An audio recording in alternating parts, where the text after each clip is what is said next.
Somebody give it to me. Somebody give it to me. Somebody. Yeah. Somebody say, hey, we want a 10K. Yeah. Hey, we want a 10K. Yeah. Hey, we want a 10K. Yeah. Hey, we want a 10K. Give it to me. Me and my friends. Hey guys, thanks for coming along and watching Speak and See. We ask that you like and subscribe to our channel if you appreciate and enjoy this content on the SBA and EIDL grants. They're adding a few bits of extra text in here, and I will go over that with you. And once again, if you enjoy this content with Speak and See, like and subscribe. And just a side note, when you hear somebody say that somebody else is fanning the flame to this fire, it's usually the person saying they're fanning the flame that is, at that moment, fanning the flame. Now, back to more information about these legal documents being signed against the SBA. SBA may be under review, under investigation for EIDL grants.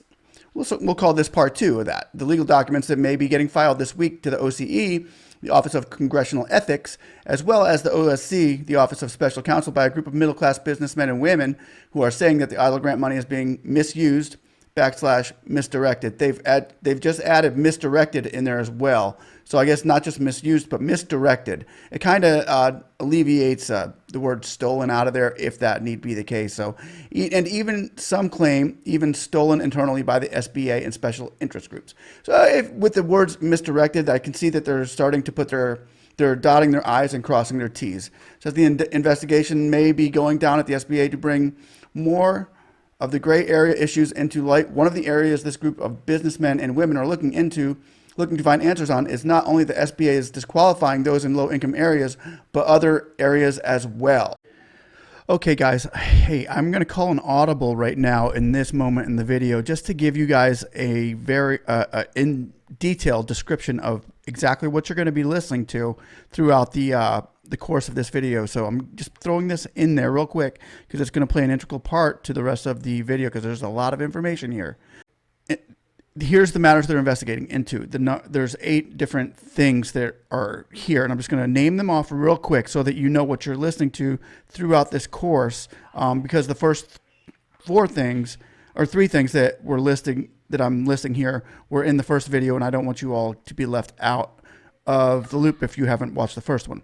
So the investigation into the names of those who were responsible for ensuring the disbursement of the EIDL grants in advance. To disclose all the allocated funds of the original EIDL grant money and entities that received it, as well as the cost to the SBA, as well as the cost the SBA received for dispersing the funds. 3, a specific review of the data for the money that is going out on the second round of EIDL grants that is now targeted for small business owners in specific areas only. A review of the data for those specific areas, and they said start on page 2184.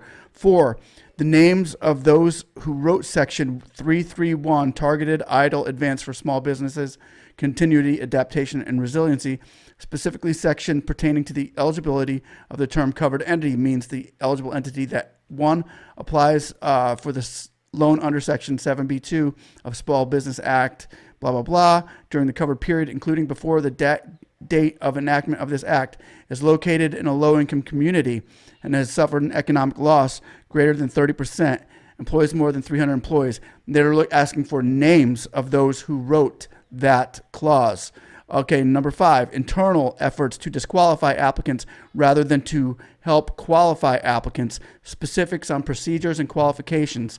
6, investigations into the businesses that have been flagged and procedures for flagging them. And 7, how many businesses have been disqualified? They're asking for numbers. How many businesses have been disqualified for lack of proof of actually having a business? Number 8, investigation into any follow-ups, if any, of the letter that was provided in this document from Congress of the United States on April 25th, 2020. We need to know if any conversations or meetings took place regarding the issues being discussed on the EIDL grants. So there it is. Now you're going to hear the long term of how it was written and how it's going out, as well as me throwing my 2 cents in there here and there. But I just thought I would have to give you this to keep you serve notice to you on what they're actually asking for in this investigation. They want this information disclosed to you. Okay. Sorry for interrupting there, as you were. I'm going to read the fine print of this, and I'll chime in once in a while, giving you my thoughts on what I feel like is going on. So as here, I'm going to read it. As it seems, the SBA's intent is to disqualify small business owners rather than trying to qualify them. We are asking for an investigation into the process which the SBA takes in declining a business of receiving these funds. So they're actually asking for an investigation into the actual process that the SBA is using in declining the businesses. Like it doesn't seem like there's a process. What is the actual process? Because I agree. The facts have not been given in front of closed doors. It's been behind closed doors that everything goes on, so everybody's left to second guess this, and people are trying to be as truthful as they can about it. So these people are just asking for those doors to be opened in the background, so that and I get it. Okay, I'm gonna read forward to this case. It says, we have cases saying that legitimate business owners are being told that they are not legitimate businesses, and even some legitimate business owners are being accused of fraud. It's a problem when the system is accusing legitimate business owners of these types of things, especially in such a time as this with a pandemic. We have business owners' statements even stating that their banks have been red flagged and placed under fraud alert. You need to look into this matter immediately, since these small business owners need to know who's responsible for these flags to keep this from occurring in the future. Wow.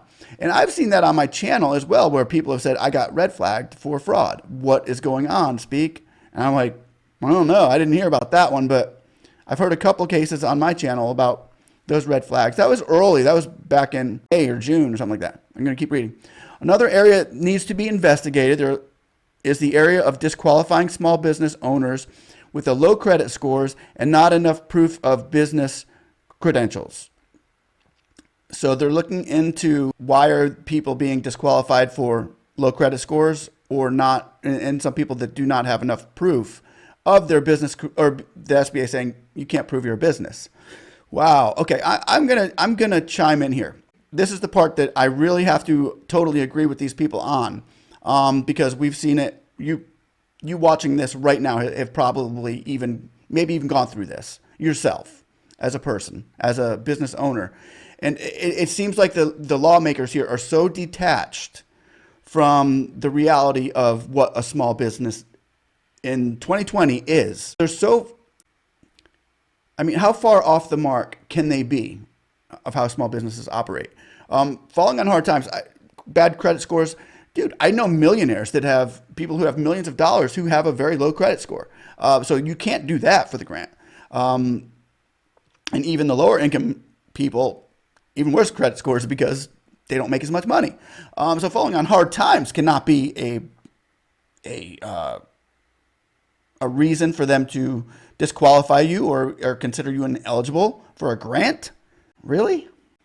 But here's the part where I get, and I've seen people out there that are not keeping accurate financial statements, good financial statements, like big techs out there who have accountants that can do the spreadsheets. Most small businesses don't do spreadsheets. Government, we need to let you know this. You want to know how most small businesses operate? Let me just give you an example.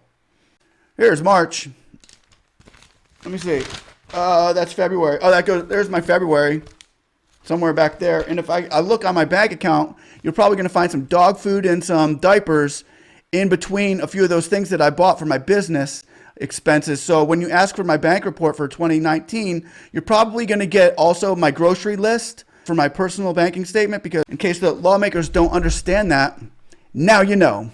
Okay, so let me go ahead and read on. I'm sorry, I didn't mean to explode there, but I'm just trying to put a little bit of light on this subject of why why I can totally understand where these small business owners are coming from. I'm going to read forward. It says another area needs to be investigated is to find out who's responsible for disqualifying small business owners who is responsible for disqualifying small business owners who could not provide certain credentials such as bank statements and tax forms. We would like an investigation to tell us who put these requirements in there because they did so illegally. Whoa, really? Okay, I'm going to keep reading. Those who should have qualified for the first round of EIDL grants under the CARES Act Section 1110 should be given the full $10,000 remainder. Upon the evidence, we don't expect you to take our word for the facts, or take our words. We don't expect you to take our words, but the fact remains that under congressional and Senate members' own admissions and signatures stating that the funds were misused, misplaced, please refer to the statement and signatures below for evidence from the Congress of the United States. Okay, so they're saying don't take our words for it, but take the senators and congressmen's word for it. So they're attaching a document, which the document is, okay, well, here's the document that one of the documents that they are disclosing as evidence. Seriously. Okay. I think we all know what this is. And with this one being there, I'm just going to say that Jason McElhome's going to like this one. Jason McElhome, if everybody doesn't know, is also on top of the EIDL grants. And he's mentioned this piece of text quite often. He stands on it as if he stands on the Bible. But anyway, good man. Thumbs up to McElhome. Jason McElhome, who is also all over this text and is using that, as these people are, as I am, for standing on it to hold Congress accountable to their word. And I guess this is the sheet that these business owners are using as their fact checker. So if we go down further on this sheet, I'm going to go probably to the part where I can expand on that they are using. And this is the part right here where it says, under the CARES Act, EIDL, we were made to be amounts. Okay, yeah, this is the CARES Act grants intent right here that the small business owners are referring to. This is the part that they're going to be using to pretty much state their claim as what the deal is. So if anybody has not read that, you can pause it and open it and read that. But this is the Emergency EIDL CARES Act with the intent that was supposed to be given. All right, I'm going to get out of there now. Wait, before I do that, I would like to show you.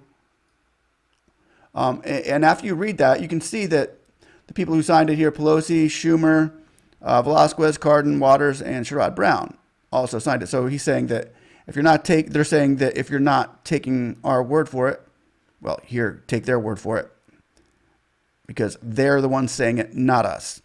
We're the ones repeating their statements. So I'm going to go on to reading this. Let me continue reading their text. Wow. McElhome, see that?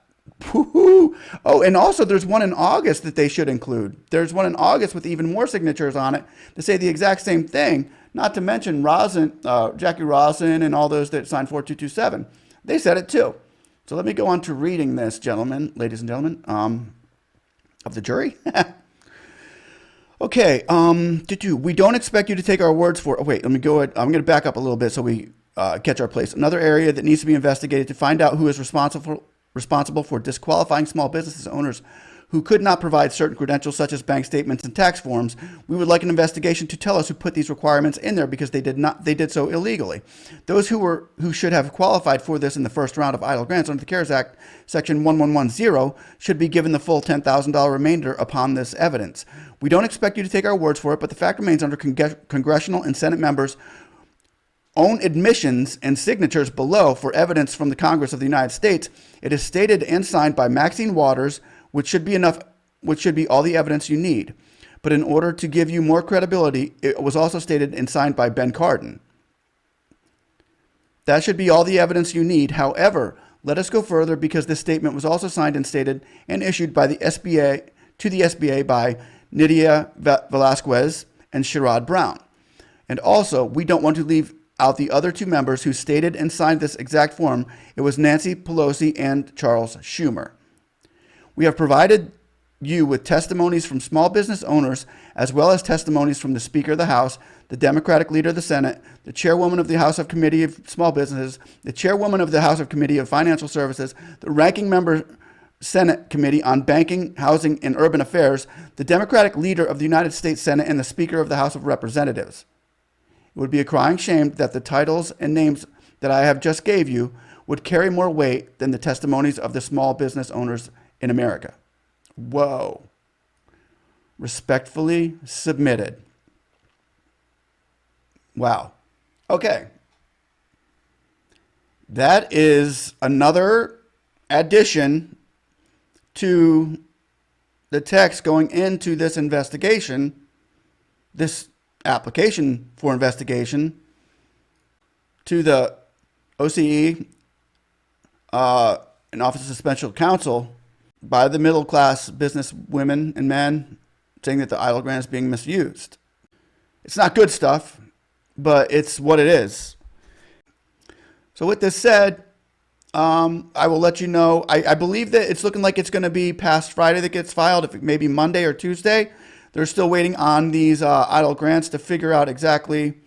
I think they're waiting for the right time to cast this hook. I know they're waiting for the right time to cast this hook. I know exactly what's going on here, and I will keep you all informed and updated. Fast forward to now. Today's the 25th, February 25th, 2021. Congress is now trying to pass a $1.9 trillion stimulus package. I disagree with it. Hear me out. I'm going to say, how can small business, as a small business owner, I disagree with this. How can I, as a small business owner, or any small business owner, agree with it when,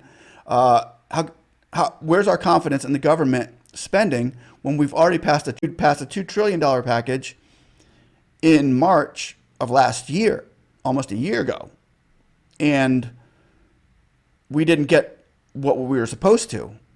And that was on only $10 billion. Out of $10 billion, we didn't get what we were supposed to. And that was a $2 trillion deal. Another $9 billion deal in December of last year. It was actually $1.4 trillion omnibus package in total in December.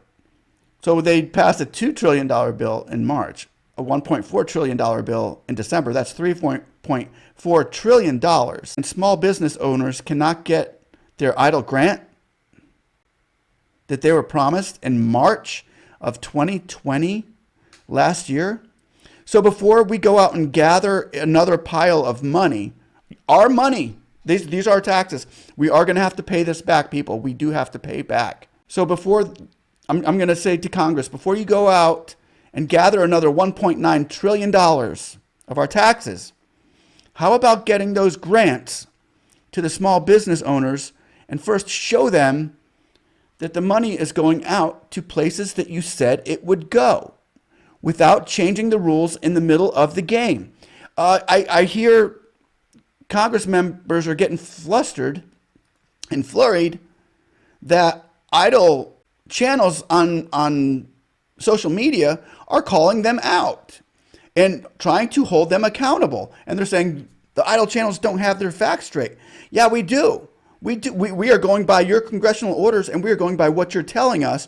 But you're changing things in the middle of the game. You're changing the rules in the middle of the game, which makes it hard to say this one day and have a totally different game changer the next day. So our facts are straight, but for what you're giving us. But what you're doing behind closed doors, you're trying to keep hush-hush, and you don't want people to know. I don't get it. So before you call out the American small business owners of America saying that our facts aren't right, open the doors and quit signing papers that we haven't read yet. Show us what you want us to sign. Show us this bill before the 331 is put into the EIDL grant, or we would not have signed it, saying that low-income communities only. I'm sorry. We disagree with that spending.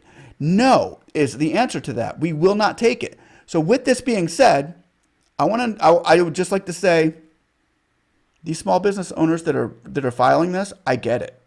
And we will hold Congress accountable for misspending. misguidance of the money, just trying to keep it honest. This is very crucial information to small business owners who are seeking that grant and have been for a year. Many small businesses have gone under. That's why I do it. That's why we do this, because we don't want to see any more businesses hurt from this. Anyway, with that said, guys, we're keeping our foot on the gas with this. We're not letting up, and we are going to go forth and go forward, and the truth will set us free. So if any of this hits home with you and where you are at as far as this EIDL grant goes, leave a comment down below, and we will take note of that as well. And we want to thank you all for watching. Like and subscribe. You guys have a blessed day. Bye-bye.